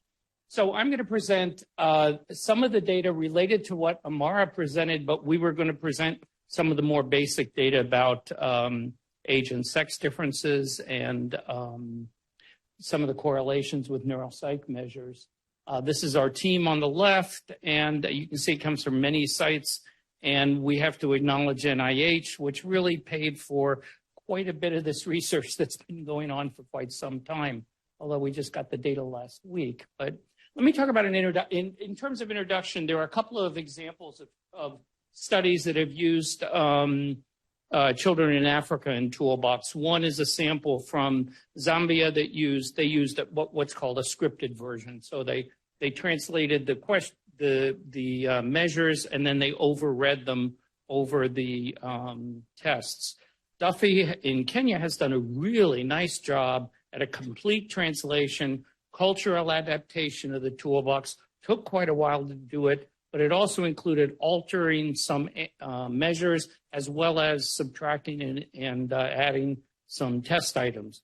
We're going to present here because that version, unfortunately, is available outside of Toolbox and is rather costly, and because we had started this in midst of our study, we couldn't use it. So I'm going to present data from our scripted measures that look at Toolbox, and they're compared to the sort of standard HIV battery developed by Dr. Nakasuja and Sachter years ago, but has been used consistently across the Ugandan context. So these are what we did. We, like all the other studies, dropped the crystallized measures. We dropped list sorting working memory, really because Duffy's group made the most changes to that. And we found that in our pre-testing, it really didn't work well with our population. We back translated. We bothered the Toolbox staff quite a bit about all this, getting them back and forth, and we appreciate that. We also started all tasks because we weren't sure about education and other effects. We started all tasks at the lowest level, except for flanker, where the children below 8 got the fishes and everybody else got the arrows. I'm presenting uncorrected standard scores based on the overall Toolbox sample because for these uncorrected scores, we wanted to get just an image of how everything looked. All of these children are testing naive. We did not use any of the kids that had been tested before to try and keep things as clear as possible. These are the studies you've already seen. This is the social demographic data related to that. In adults, you can see that the ages were in the late 30s. Education was a slight difference, was a difference, obviously, close to 2 years between adults with HIV and those without, which is not unexpected. Remember, these adults are predominantly female or heavy on the female because this was a selected sample essentially because these are parents of the children. But when you look to the children, you see there are no age and gender differences. This is our Toolbox battery. You've all seen these things. I won't belabor this. In terms of time, this is our Ugandan test battery. You can see there's a little bit of problems moving from Mac to PC, but I starred certain measures here because these were the tasks that most consistently correlated with things. So I'm just going to show those measures today, like digit span backwards. Unfortunately, interestingly, trial 6 of the auditory verbal learning test, which is the interference trial, is the only trial that correlated with any of our measures. The processing speed, executive function measures, all of them correlated except verbal fluency, which is interesting as a verbal task. And for motor coordination, we only include gait because, frankly, that was the only measure that showed any relationship, and we were a little surprised there. So these are the age differences across children. You can see that there are strong differences across these measures, as we would expect with uncorrected standard scores that are increasing across the age range from less than 10 to 16 across all of the measures. I would draw your attention to the interesting fact that picture memory really scores are in the low average to average range consistently. Pattern comparison, as I see sometimes here in the US, are the lowest scores. For adults, we don't see differences except on picture memory, which is interesting, where we begin to see a little bit of a drop off with age, but particularly in the older population. Sex-related differences, there are none in the children. Among the males, there is a little bit of an, those males did a little bit better than females on picture memory test. So I'm just going to present the correlations this way rather than pictures and other things, because I wanted you to see the relationships across. Those are the groups we used: adults living with HIV, adults living without HIV, children perinatally acquired HIV, exposed unaffected, and then the control group of unexposed uninfected. But this shows you some of the issues that come up. Across adult living for flanker, adults, you can see fairly strong correlations, especially in the control group. But with children, there's a little bit less of a clear pattern with flanker, and actually digispan symbol-digit modalities are more consistent, though again, the control kids looked a little bit alike. In pattern comparison, you see a similar thing. Again, emphasis, because of this cognitive test, on color trails 1, color trails 2, symbol-digit modalities. The control children look quite similar, but what's really interesting here is the fact that walking speed for the exposed uninfected and the control children actually correlated, pattern comparison actually correlated with walking speed. And frankly, we've seen this in some of our data too here, which is a kind of an interesting feature we want to look a little more time at. If you look at dimensional challenge card sort, the sort of major executive measure, you can see that consistently for the adults, consistently you get strong correlations across all of these measures, as well as in children, with the exception of in the perinatally HIV exposed uninfected. Only one of them, which I forgot the dark in there, is there, but you can see very similar patterns across the groups. Picture sequence memory. Picture sequence memory, interestingly enough, all holds the color trails 1, which is similar to trails A, which is just following the sequence. Color trails 2 really related to some as well, but if you notice, most of these correlations are within the children's group, and that's the only time you really see correlations with who. So we want to spend more time looking at this. Now that we got this data back, we'll start paying a little closer attention. So take-home messages. Low to moderate correlations were evident across the board, very similar to the study in Zambia. Frankly, the correlations are practically the same, except for they had closer measures in memory. Adult and child patterns are a little bit different. Picture sequence memory really did not correlate strongly with the AVLT, even the child version, which was much to our surprise. So we want to look at that a little more carefully. And if you think about Amara's data, which showed better correspondence in many ways to the toolbox measures, it's really going to be interesting to look at. But the differences on picture sequence memory for age and sex, again, emphasizes the need to adjust these variables. So there's the cake from the first R01. Down below is Dr. Joram, Dr. Sara, Dr. Amara, and Dr. Bruno. And this is a picture of our group learning about Toolbox. And somehow, because I'm the one in front of the screen, there's more cake on the table. I have a thing for Ugandan cake. So thank you very much. I made it, right? Did I make it? Okay.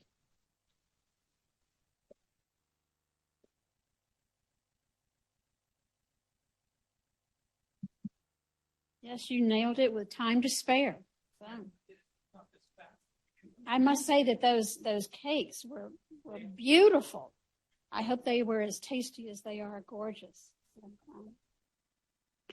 All right, the last speaker for this session is Dr. Mary Rodriguez-Rabassa. And Mary, let's see if we can get to, here we go, all right. From Ponce Health Sciences University.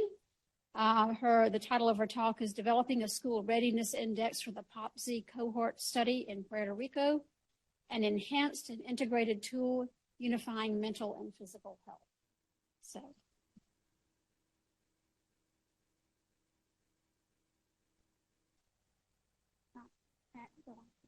It's not an active move.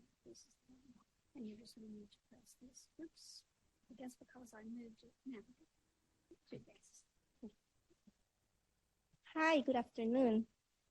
I'm happy to be here and share with you our work. Today, we are presenting the development of a school readiness index for the POPC cohort study. These children are from Puerto Rico. And so probably you are asking, what is POPC? Pues POPC stands for the Pediatric Outcomes of Prenatal Zika Exposure Study. We conduct longitudinal neurodevelopmental assessments of children that were exposed to the Zika virus during pregnancy.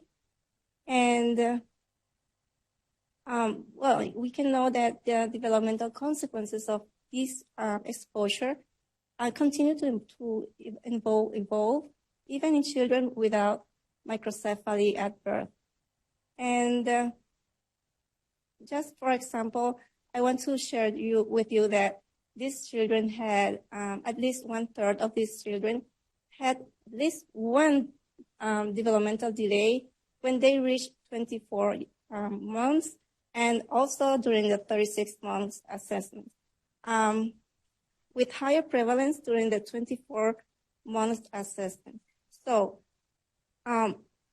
we wanted to, the main outcome of this study was to identify to assess these children school readiness skills when they reach 5 years old. Well, we encountered difficulties in identifying valid valid tools that incorporates multiple sources, multidimensional assessments. So we decided to develop this school readiness index based on the literature, okay? And here we incorporate these multidimensional aspects of the school readiness, and including the clinical expertise of psychologists and pediatricians. How did we carry out this process? Well, we completed the assessments of 119 children, including both exposed and unexposed children. And the assessment included multiple perspectives, including pediatricians, clinical psychologists, and parents. And to develop this index, we used 10 valid and standardized instruments, from which we obtained 25 school readiness indicators. With these 25 indicators, we computed the school readiness index composite score. We used a binary scoring system of 0 and 1 point, and these 25 indicators are distributed across 5 domains, which are early learning skills, physical health, social-emotional development, cognitive skills, and approach to learning. The assessment of each indicator is determined by cutoff points in the test used to evaluate whether the child possesses the skill at the expected level, which is considered on track and awarded 1 point. If they are below, they are considered at risk or delayed, and 0 points are awarded. We use descriptive analysis and linear regression models adjusted for child sex and household income. Here we have the representation of the 5 domains and the measures used to assess each of them. They are color-coded for clarity. Let's delve into each one in more detail. The early learning skills domain has a maximum of 6 points. And for the computation, we use 3 questions that the pediatrician asks to the parent. And these questions are, if others can understand the child, if the child can express and organize ideas, and if the child can retell a story logically. If the answers are affirmative, we award 1 point for each one. We also use findings in the pre-academic skills measured through the battery 4, which is like a Wilco-Johnson test. It's here we assess letters, right? The ability to read letters, to write and count. And 0 points is awarded for each if the child's performance is at least 1 year below their chronological age. The physical health domain also has a maximum of 6 points. The computation includes the pediatrician evaluation, determining if the child is healthy or not. And if so, 1 point is awarded. The findings from sensory assessment through the instrument-based vision screening and hearing assessments, 1 point is awarded for each if passed. Finally, 1 point is added for each of the fine and gross motor measurements from the ages and stages questionnaire, considering the age-based cutoff score. And also, we use the total motor quotient in the P-body using the cutoff score of 90. For the social-emotional development domain, we use the NIH Toolbox Parent Proxy Emotional Battery and the ages and stages social-emotional questionnaire. For the Toolbox measures, we use the standard deviation as the cutoff point for point allocation, considering the type of emotion measured. For example, for positive emotions, 1 point was awarded if the T-score was 40 or higher, while for negative emotions, 1 point was awarded if the T-score was less than 60. For the ages and stages social-emotional questionnaire, we use the age-specific cutoff score and for allow to score this item. For the cognitive skill domains, we use the NIH Toolbox Cognitive Battery, the early childhood cognitive battery, and for each of the Toolbox measures, 1 point was awarded if the composite score was greater than 86. And we also use the ages and stages 3 language development, and again, based it was the score determination was based on the age-specific cutoff score. For the approach to learning domain, this has a maximum of 2 points, and these are derived from the cognitive stimulation and emotional support measures of the home short form. This is a home observation measurement of the environment test. These have 6 and 5 questions respectively, producing the same number of points. And since the test does not have a cutoff score, the sum of scores in each area was distributed into tertiles. 1 point was awarded if the score fell within the second and third tertile. So what was the finding? The sex distribution was almost 50-50. 1/3 of the children were enrolled in special education programs. Just over half of the families had incomes below $50,000, and most had public health insurance. Here we observe the average and standard deviation in each of the domains and the index. with the maximum score on the right. We can see then that there appears to be greater difficulty with early learning skills, which are the pre-academic skills.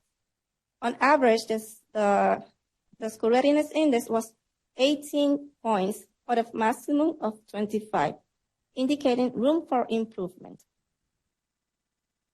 In a linear regression model, adjusted for household income and child sex, we found that children not enrolled in special education programs had significantly higher scores than enrolled children. This suggests that the index has discriminant validity. Therefore, we conclude that the school readiness index assessment is a comprehensive multi-source and valid tool that can help educators, parents, and clinical providers in understanding and supporting the early learning readiness interventions for lifelong learning and academic success. Thank you for your attention, and I want to acknowledge my team, everyone that helped us made this work possible. Thank you. Really fantastic.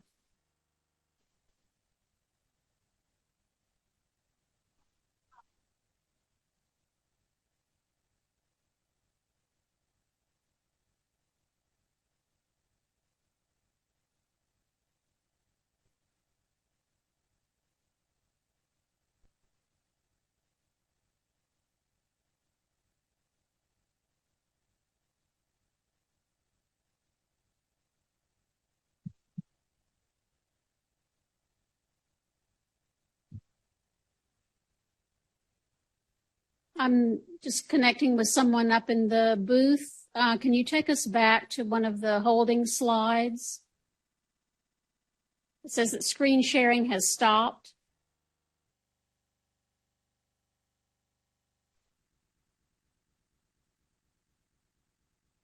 All right.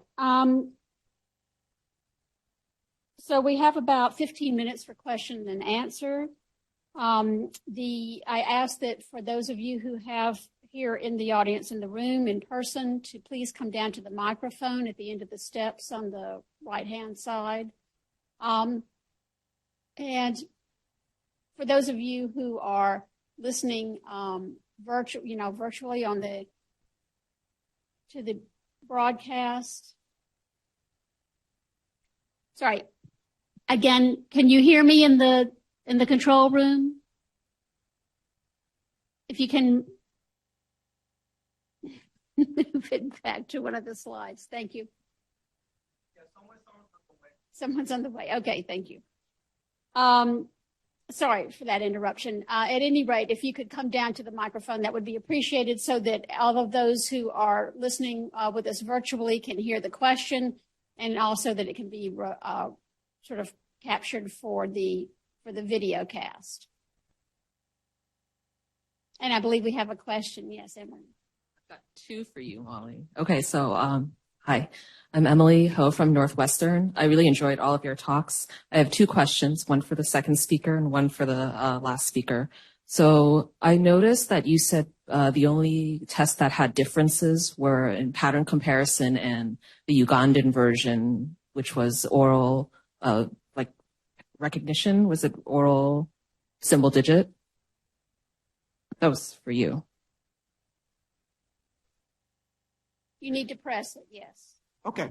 So in the pattern comparison, for in adults, we only found, so we didn't find any relationships in HIV status and 3 of the 4 tests, except for pattern comparison. And there we found something like 2.6 lower scores in HIV positive adults compared to controls. And that I believe the corresponding test in our Uganda-based battery was the single-digit modalities test. Mm-hmm. And there we did not see any association between HIV status and performance on the SDMT. So which was where we're not expecting that it would be significant, but at least directionally, some way to have us conclude that the inference was the same, or was similar. In this case, it was not. And I wanted to ask whether you thought there was anything like maybe culturally salient in one or two of those, like either the pattern comparison or the Ugandan oral submitted version that could have contributed to this? So we actually thought that because the toolbox measures were language independent and people had a tablet and they sort of played games, right? That the toolbox was more sensitive. And I didn't get a chance to talk about it was able to discriminate between even so we believe the toolbox, and we believe that it's even picking up a difference that we thought existed but couldn't tell using those tools, especially when comparing, say, HEUs, the exposed uninfected children, compared to the controls. When you have a language independent test on the toolbox, you actually see that middle group was different. Yeah. And we just wanted, I don't know. Well, I mean, we saw the difference in that middle, the exposed uninfected group, which we had expected to see with all the test measures, right, which we didn't see with the standard measures. Right. There's something about giving an adult or a child a tablet, and they enjoy it, and they work on it, and they do it fairly well and hard, so that you get solid motivation over that, which is a little bit easier sometimes between somebody standing in front of them and administering a test with a watch. So we found out, we were surprised how clear it was. Yeah, that was but compelling to me. Just to mention, there is the issue with pattern comparison, that it shows the lowest scores across the population, and it is a speeded task. But so is symbol digit modality. Yes. But that fact that it's a speeded quick test may also be why it's a little more sensitive. Thank you. And the second question is, so I noticed for the school readiness index that for emotion, that you use parent report. And I'm wondering if you think the results would be a little different if you used self-report, like child report assessments. This is related to the Toolbox emotion battery. Thank you for the question. Excellent. Is it on? Yeah. Okay. Well, based on the age of the children, the toolbox does not have a self-reported social emotional questionnaire. Mary, I'm going to ask you to speak up just a little bit, even though I know it's on. Thanks. Now? Yeah. Okay. I was saying that based on the children's age, they are like 54 months old through 66 months. So the toolbox does not have a self-reported measure for that age group. So we needed to use a parent report. Great. The result might be different. And I think I just want to draw your attention to, like, there's some recent work with like PROMISE and extending developmental, like, downward extensions for tests that are very similar, if not identical in wording to the emotion battery. Thank you.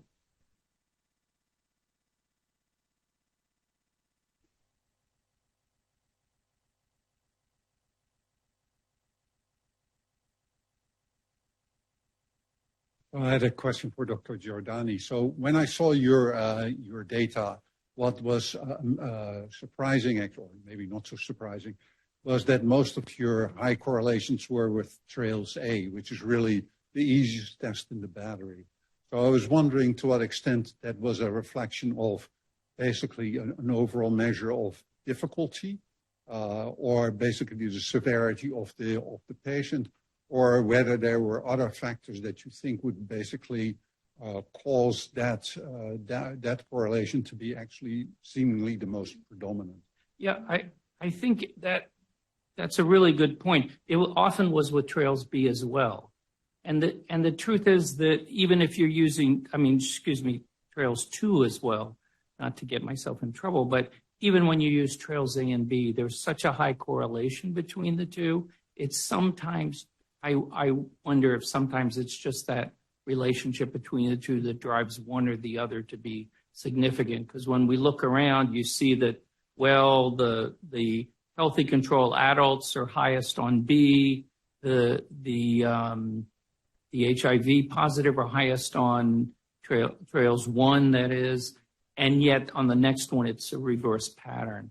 So I think there's a relationship between those tests that is clear. But really, overall, those kind of measures of executive function are correlated across the toolbox measures. It's a little bit of a drift that some people have pointed out, that the toolbox measures, because they were designed to be executive and attention-based, really correlate with a number of those paper and pencil measures. But I think it's interesting to see. It's also interesting to see that when you look at the actual sort of validation based on differences of diagnostic character, toolbox seems to push out the more traditional paper and pencil measures for being more sensitive, especially to that exposed unaffected group, which is what we found really interesting. Thanks. Any other questions from the audience?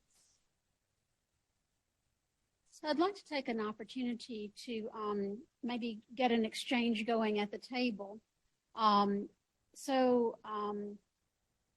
Amy, you know, your presentation certainly pointed out a number of the issues, but just differences in working with the Indian populations and the many things that come up. I'm quite aware of some of them. I don't remember her last name, but Celestina. Yes. So she actually has a grant awarded along with Dr. Suki Dicey for studying bilingualism in older adults and whether or not this may contribute to resilience. So at any rate, I've been aware of some of the, the issues and faced by this. I'm assuming that your group still is interested in using the NIH Toolbox or some very similar measures. And Bruno, I wondered if you might speak to, how you approach this in terms of developing or modifying, adapting the NIH Toolbox for use in Uganda. And I know that you said that you talked with the staff many, many times and that they were very helpful. So they were helpful, but they were tired of Bruno. Well, that's all. I don't think they're ever tired of you. I think that's a clear point that, it's Uganda, it's the Native American population in the U.S., it's our African-American, even our African-American individuals in Detroit. Each cultural adaptation has to be considered. And so, I think that what was done in Kenya was truly marvelous, took a good while, is expensive, and in the end, it always comes down to the argument of, will we adapt our own test within this environment and to develop it, or will we really start? I mean, we see the same thing with Aboriginal kids in Australia, those raised within the Western side, those raised Aboriginally. It's always hard to find that even match. But what we found in Uganda was we clearly could see that list sorting working memory just wasn't going to work. It's interesting that in Zambia, they gave up on picture sequence memory that we really had no problem with. And our participants did amazingly well at that task, which I would consider sort of the hardest of the group. Yet pattern comparison that had a time effect to it, where you had to go as quickly as possible and attend to find details, just wasn't as much of a strong interest in the population. So you have to consider that. Centuries ago, we looked at, I looked at, because I think of myself in centuries, but we looked at, Huntington's patients and Huntington's at risk in South America. I couldn't get people to, we couldn't get people to tap their finger on a fingerboard quickly. You really have to look at each culture. So I would tell you, you really need to look at each of these measures. You need to consider how to adapt or change instructions, how to really potentially even use them in local language rather than in English. I mean, that becomes a big issue and it's all who approaches the person too, that makes a difference. So it's a challenge. Certainly. And we just want to say thank you for that, because I think you have definitely laid a groundwork of how to how to approach individuals from diverse backgrounds, right? To really integrate the toolbox. And I think that's where we're kind of starting within our own study, is really making sure that those community-facing staff are recording those participants' initial reactions to the toolbox, because this is their first time interfacing with the toolbox. And I think, just like you said, right, just making sure every individual is different, every community is different, and what they might be familiar with and not familiar with. So really validating their concerns by, capturing those notes. And we will be the first to say, myself and Kira, that the staff are such great advocates, I think, for the community, and saying, even during the trainings, like saying, this is what's going to work with our community, this is what's not going to work. And, saying like, that's really important feedback. We need to make sure we're capturing these notes, because this has not been done before. And so it's new ground for us all, and making sure that the community at the end of the day is an active participant in the research project, I think is really important. So thank you for that perspective. Thank you. I just want to add something. A quick comment? Okay, yes. Yep. So we're running over time, So Amy showed data on the comment fields, and we also have the comment fields in our project. And it struck me as interesting when someone said, well, I can't see, so they couldn't, like, reading back was not possible for them to do. We have, not all these tests could be done. And so but the kind of comments that I saw looking through, and I'm sorry we didn't present that information, but it was more like, maybe like motoric limitations, things where they couldn't tap, or, where there were some people who couldn't do those tests. And so if you notice, the numbers changed a little bit, but I thought that was, you analyzed data where you could get it. All right, thank you. So thanks again to the speakers. We're now going to be on break for a half hour. And just to let you know that the poster session and Ask the Expert sessions will begin at 3:45 in the atrium. This is the level that we're on. So when you exit, you'll be out there with the posters. And thank you for those who are online for attending. We really appreciate it. And the conference video cast will resume tomorrow. Thank you.